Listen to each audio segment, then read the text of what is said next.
The Bible says, in the beginning, God created the heaven and the earth. Folks, if that verse is true, we better find out who He is and what He wants.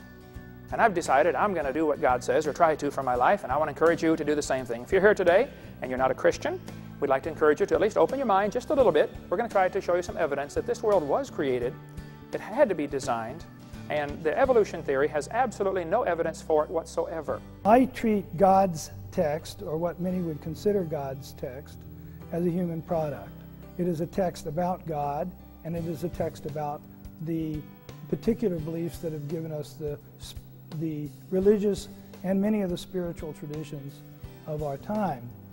I live in a world where the Bible is considered God's text, even if I don't treat it as my God's text. I believe our guests today here are threatening a Christian worldview much more than Darwin or Hume or any secular humanist ever did.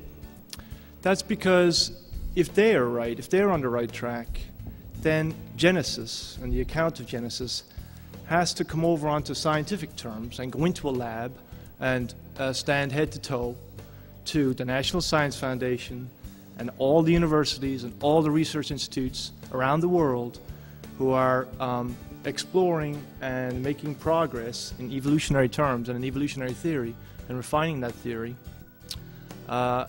Genesis has to stand up to all those guys.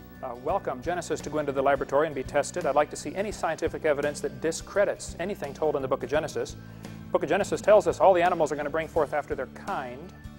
I think we've had thousands of years of breeding experience that has proven that to be exactly correct. Dogs produce dogs, and cats produce cats.